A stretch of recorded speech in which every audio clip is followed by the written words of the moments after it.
Hey everybody, what up? Scuff D here, and I am once again in my vehicle in 14-degree weather. I'm actually waiting at the bus stop to pick up my daughter, and in the meantime, I've got some time to kill. Time to talk about the Extermination cards that were just recently released into the neutral faction. Let's go ahead and take a look at some of them here. So I'm going to do a kind of card by card. The neutrals, for the most part, were primarily added to the Imperial Army neutral card pool. There were cards added to the Mechanicum and Chaos card pool as well. So let's take a look through them. They range in value and usefulness. Fleeing Populace, now this is a 0. Came out, backlash, your opponent draws a card. It's a 1/2. It's a nice little picture of a terrified Imperial citizen here. It has some potential. You can put it into a Garrow deck. Their drawback with that is the backlash actually would help your opponent rather than you. Alpha Legion, obviously, with Pale Spears, a potential to increase their hand size. So it has some potential there. Or if the event that your opponent is that got a max hand value, they're already at 9 or 10 cards, you get them into that range and you have Fleeing Populace die, then they're drawing a card that they can't use, it goes away. So a little bit different from the Unsettled Populace. Somehow, miraculously, the Fleeing Populace has 1 additional health, and they actually do something. So, would you rather be Unsettled, or would you rather be Fleeing? I think the answer is Fleeing. But where that goes and where that's useful, it's a niche card. It's a niche common. If anything, it would be something that I wouldn't want to get generated by Ornitov's ability. I would prefer some of the other new Imperial cards. So let's take a look at some of the newer ones that are coming out here. So Lazrael section, this is a common that came out. Very basic. It's a 3 health, 3 drop troop with a rally damage effect, which actually it's a deal damage, not a random damage, which is not too many cards for the Imperial Army forces actually have that ability. So that's actually not a bad ability. Decent health, decent attack stat. There are a couple cards that generate last rifle sections. However, generating a card or putting a last rifle section in play does not trigger rally effect ability. It's just when you play it from your hand, so keep that in mind. You have to excuse the hat over the glasses. Trying to not look like a thumb in the thumbnail. Orbital Base here. Now this has got some interesting potential here. This is an epic. Shuffle your hand into your deck and draw a similar number of cards. So, first off, just the common concept of, okay, if you have a dud hand, and it's turn 8, turn 9, you can use this, shuffle in some jank cards that you're just not happy with, and get something better. But Orbital Base, currently, and I think as it's intended, is designed to work with Alpha Legion's Pale Spear ability. So let's take a look at the Pale Spear here. This is just one ramification.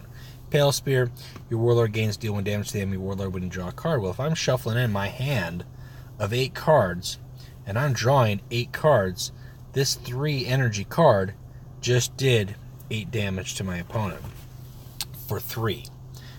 Just from the Pale, and it's a 2-card combo to pull off. But there's that. To go with it further, let's say you've got, hang on here. Yeah, you can come in at work. Didn't mean to, that's work. Today I'm off.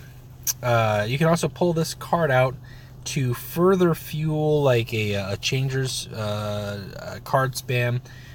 You've got a bunch of high cost cards, and maybe you play Orbital Base, throw out your changers, or throw your changers out, play Orbital Base, draw a bunch of cheaper cost cards, and then you can actually keep it going. Or if you're looking for, like, let's say you're the Emperor's Children, and you've got your you haven't drawn up yet your hold at all costs, it might increase your chances to get your hold at all costs. Or if you just happen, especially if your hand size is 6 and you're looking at your life deck and there's 11 cards left in there, and you have a good idea that there's at least 1 card in there that you haven't seen, you're going to put those 6 in, you're going to draw 6 more cards, you might get them all back you might get the 1 or 2 new ones that you need. So it's got a lot of interesting concepts. I think it's a 2 of in certain decks, like the Alpha Legion Pale Spear build. I also think that is a 1 of just in those decks that you find yourself sometimes with your hand gets stymied. It's a useful little tactic. It's not something other decks would normally build around. However, there are some decks that could definitely benefit from squeezing in 1 of these into their deck. So that's a good card. It's a good card. Let's see what else we got here. The Vella Terrace. Now this is again a 4-drop, good price, good health, good damage, rare. Deal for 1 energy, deal 3 damage to a random enemy troop. Now the damage output is good for the cost. That's pretty good. The fact that it's a random troop is the drawback. However, you can, to some degree mitigate how many random troops there are to choose between, especially if there's only 1 on the board. You know where it's going. The downside of it is that 3 damage cannot go on a warlord. So as a trade-off there, you're not going to be able to damage your opponent's warlord without just doing a phase strike with that.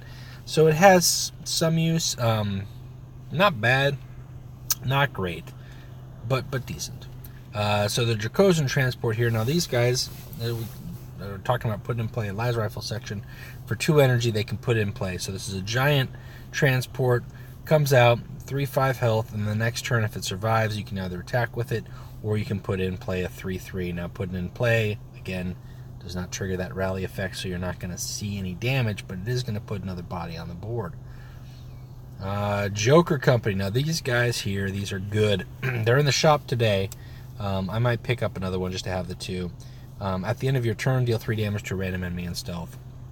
That's huge. That's huge because unless it's Night Lords or Raven Guard specifically that you're facing, your opponent probably only has 1 unit in stealth that when you play these, and that's normally one of these guys, either the Firewalkers or the Felician Airborne, and that 3 damage right there is going to kill the Airborne, and it's going to ping the Firewalkers pretty good, giving them a 1 health. And if you've got some other scatter damage effect that goes with it, that's pretty good. Frag Grenade if you're Sons of Horus. So very good for a 5, for a 5, for a 5. I actually like Joker Company way better than I like the Sedex Fighters. Same stats. The difference is this guy has got to wait a turn to do something, and you're paying energy, and you can't do anything with him when you do that. Whereas this guy, right off the bat, has got something at the end of turn, and that's every turn. So that includes the first turn he comes in. And it's just a great anti-stealth card. And the neutral faction, specifically the Imperial Army, sorely lacking. The Mechanicum's got a bunch of anti-stealth, ranging from good to not so good. But this is a really solid troop, as well as a fact for anti-stealth. So not bad. That's a good card to see added to the game. Now Mount Pharaoh is one I do not have, and it is awesome. It's first off, for its stats, it's a structure, can attack. For 6 cost, it's got 4 attack, 9 health, which is huge. Its relentless ability is amazing. Now Mount Pharaoh is if you haven't read Pharaoh the book, it's basically discovered Necron technology in the Ultramar system that ends up being manned by Alexis Pollux and Barbara Stantioch, and they use it to kind of act as a beacon for Guilliman's Empire, and at the same time it can teleport troops at different spots within itself, as well as like kind of act as a beam that lets ships travel even faster. I mean, it's a really cool story. And it's got the Night Lords in it. If you like the Night Lords, they're definitely the bad guys in that book. Read it. It's a good piece of work. I actually was. You never know. You never know when you're getting new factions added. But the characters were all well done. I think whether you like the Imperial Fists or the Night Lords or even the Ultramarines, they're in there, and there's some good human characters as well. So good story. Good ability. Create a random Astartes in your hand, and it costs 2 less at the start of every turn. If you can keep this alive for a turn or 2, you can start to see, and you don't know, you might get good Astartes, you might get the high cost Astartes, but they're going to cost 2 less. And generally, Astartes cards are better than neutral cards. So this card here, if you're playing a neutral warlord, like Ornitov, or Latara, or Caleb Decima, it's a good card to squeeze in because it's going to give you non-neutral cards, which off the bat have a generally better abilities, better stat lines, and it's a free card generation. That's never a bad thing. Anytime you've got a card that's giving you more cards, gives you more options, and it's reducing the cost of those cards as well. It's going to take, if they don't have an outright destroy card, it's going to take a couple attacks to blow this thing up, and it's going to do some damage with that 4 attack in the meantime. So very good. Let's talk about the Chera squad. Now this is obviously, this screams frontline Ogrins here. For the Solar Auxiliary, when your warlord is attacked, they gain +3/+0 in frontline. We talked a little bit about those during the crate opening here. These guys here, that's a solid stat, 5/7. They can become an 8/7 frontline. It's a high cost card, but your opponent has to deal with them. Now, the interesting thing, I actually haven't seen it yet, and I might have to see how this goes. Ornitov's Barge, it's an older card, but it creates Imperial cards equal to, however many. So just look at the text here. For each enemy put in play an Imperial army troop with front line. I don't think any of the new cards are going to be added to that. I think it's still going to pull from the same Boris Trackers, Valis Brigade, not the Koth Infantry here. Where are they at? These guys here, the Grops Riders, Winter Squad, and the Syrian 12th. But I don't know. If we see any more, have we seen any yet with frontline? That's not going to count Chera squad, so I don't think so. Auxiliary Lehman Russ is a big, beefy vehicle, and it can act again twice. So for 4, if it survives a turn, you can pay 4 to deal 4 damage to an enemy troop, and you can do that twice. If there's no enemy troops, you just attack with the 7 health. That's pretty good. And with the 8 health, it's important to note that 8 health is, unless they've got a Melt-A-Bomb or another big, heavy, nasty vehicle, that's going to survive a crack grenade. There are a couple cards that just straight outright destroy vehicles, Rack and Ruin, Melt-A-Bomb right here. Those aren't seen enough play just yet, but I think the play will start to increase. But that's a good card. I've seen it in events already. I think we'll continue to see some vehicles begin to creep into the meta. Malkador Tank is another one here. Now, this one is a high-cost card, 1 energy more than the Auxiliary Lehman Russ, but 4 health higher. Same attack, no ability. If you don't have too many options as a newer player, and you need something to close a game out, that's not a bad way to go. Eventually you'll replace it with something better, but I mean, that's not bad. That's a pretty beefy card. 12 health. Again, there's 3 cards, I believe, that can spot 12 health, maybe 4 in the game, and that is now one of them. So that is it for the Imperials. Is that it for the Imperials? I thought there was more. Let me just take one last precursor, because I would hate to pass over one. These are all cards here. Transport, manifest this name. Pharaohs, and that appears to be all of them. Okay, all right. Well then, let's go into the Mechanicum. So the Mechanicum's got the technical servitors. Now these ones, it's got an interesting ability with the 0, lower the cost of your next vehicle this turn by 2. However, it's got a 1 health, and it's got to stay alive for that turn to make that count. So that's harder to do with a 1 health troop than you think.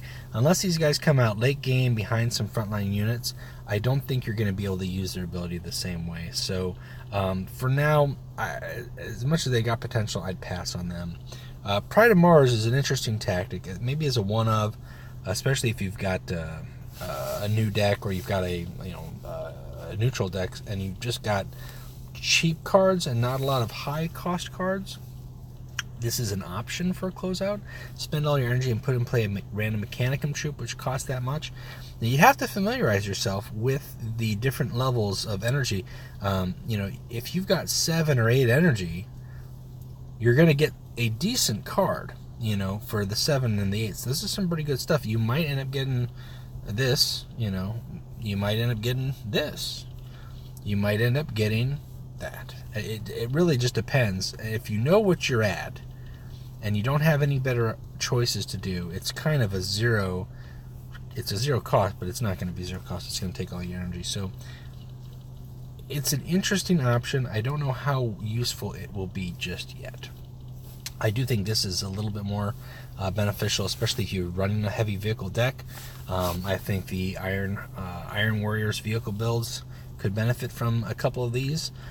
Given a vehicle +2/+2, an attack by itself at the start of the turn, that's still +2/+2. And if there's only one thing to attack, then you know you're going to be doing it anyways. So that's not a bad option. And the Iron Warriors can pump up their vehicles even more, so you could really see some beefy vehicles. Asteroid Belt is interesting. And again, I think this is another card that kind of feeds into certain builds, specifically the Alpha Legion with like Saboteur Squad, which can reduce energy, Burning Towers, which is a neutral card here from the first expansion here. So both players lose 1 maximum energy, keep your opponent down in energy, but this now gives you the option, and just you, of gaining an energy. However, if you've already got 10 energy, you're just paying 3 to draw a card. Or I wonder if that, and I haven't seen this, if you go from 9 to 10, if you draw a card. So that'll be interesting to see, because then you could benefit from both effects for 3, which isn't too bad. What else we got here? What else is new in the Imperium?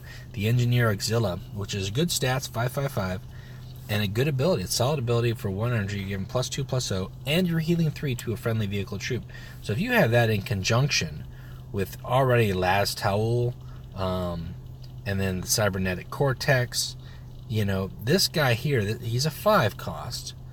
But for his ability for healing health as well as making them stronger, I think is much better than the Epsilon Alpha.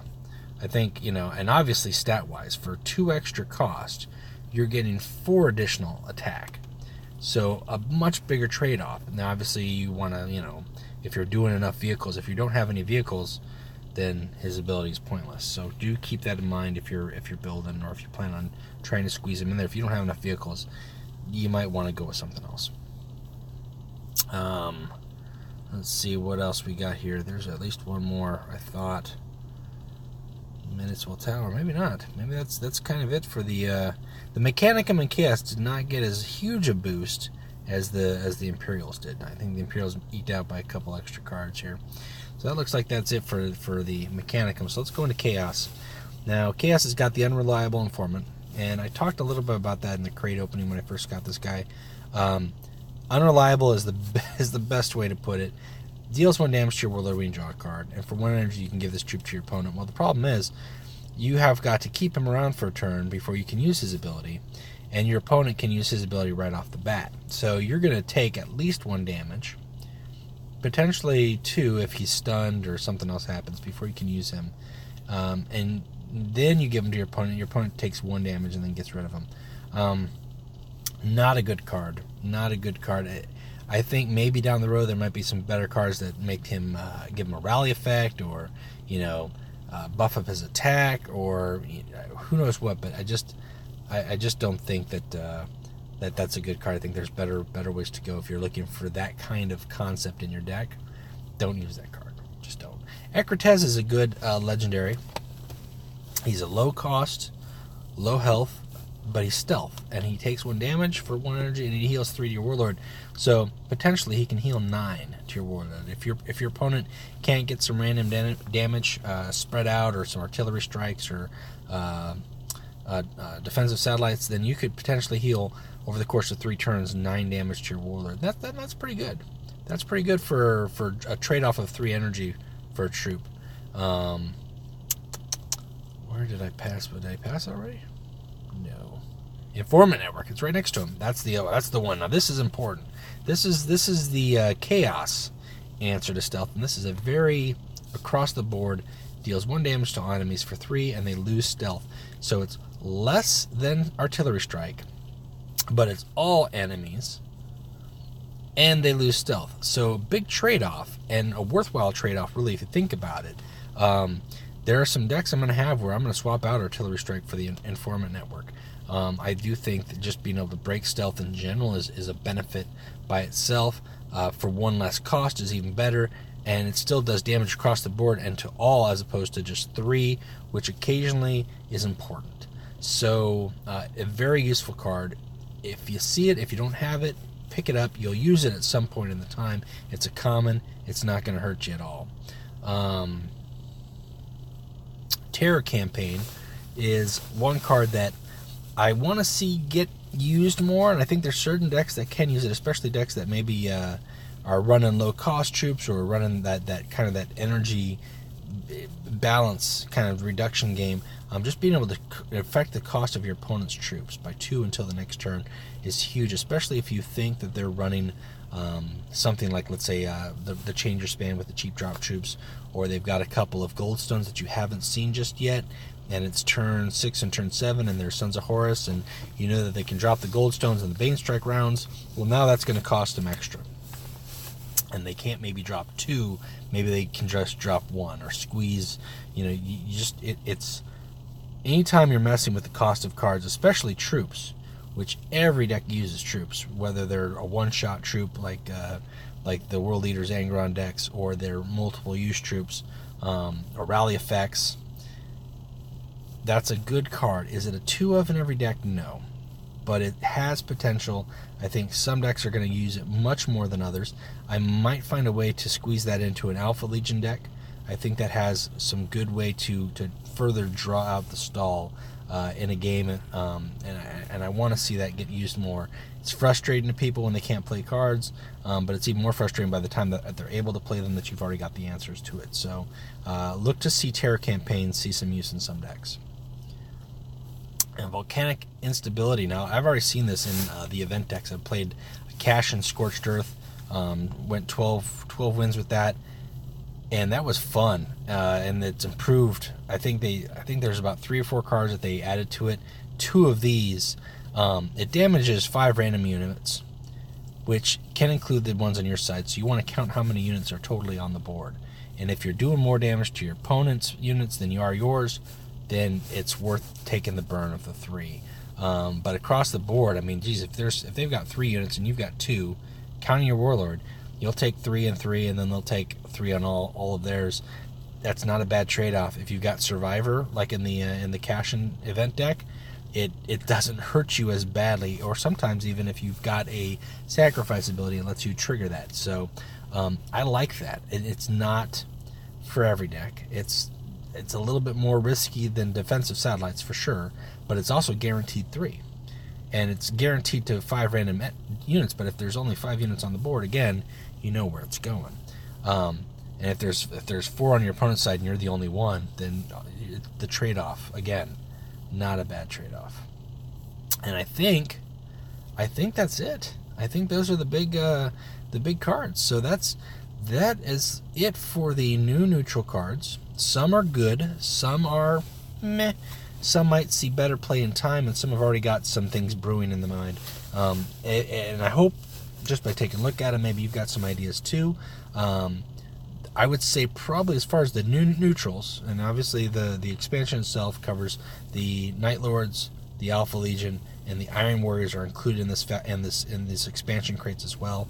So if you don't have those, or you want to add those to your collection, definitely pick up the crates, the Extermination crate right there for 100. Be conservative on your gold. Like we talked about in the last video with regards to the changes to the gold economy. I mean, it's been 2 days, and I think my gold has only gone up. I don't know. I have to take a look at the last video. I think 150, maybe 200. So in 2 days, that's not great, and that includes. It was just a single win, but that includes a 12-win run. So, which was 43 gold. Card rewards were decent. I got a legendary duplicate and 2 epics, but the gold was terrible. And I think that's down like 90% from what the gold rewards used to be for a 12-win crate. So be conservative with your gold. But if you've seen cards in here, nope, not change deck collection. If you've seen cards in here that you are interested in getting, or that you want to pick up to try, or you've already got the basis for a deck and there's 1 or 2 cards that you're looking for, I would say good cards to pick up in the store. I think Orbital Base is big. I think it has potential in several decks. I do think Joker Company is a really good one. If you see Pharaohs and you've got the 1600, I pick that up because the legendary is just always good. Asteroid Belt is very situational, so I would probably skip over Asteroid Belt, and then I would definitely say Informant Network, and, you know, Terror Campaign and Volcanic Instability. If you can think of something to throw in there, you're looking for some extra tactics, or you've got a build specifically where you just like are throwing damage out there, then those aren't bad either. That's it. So that's all I've got for this one here. Next time we'll be talking about the Alpha Legion card by card. I haven't done that yet. I still got to do Alpha Legion. I still got to do Night Lord card by card. So we will be discussing those shortly. So until then, that's it for me. Keep playing Legions. We'll talk to you later. All right, bye.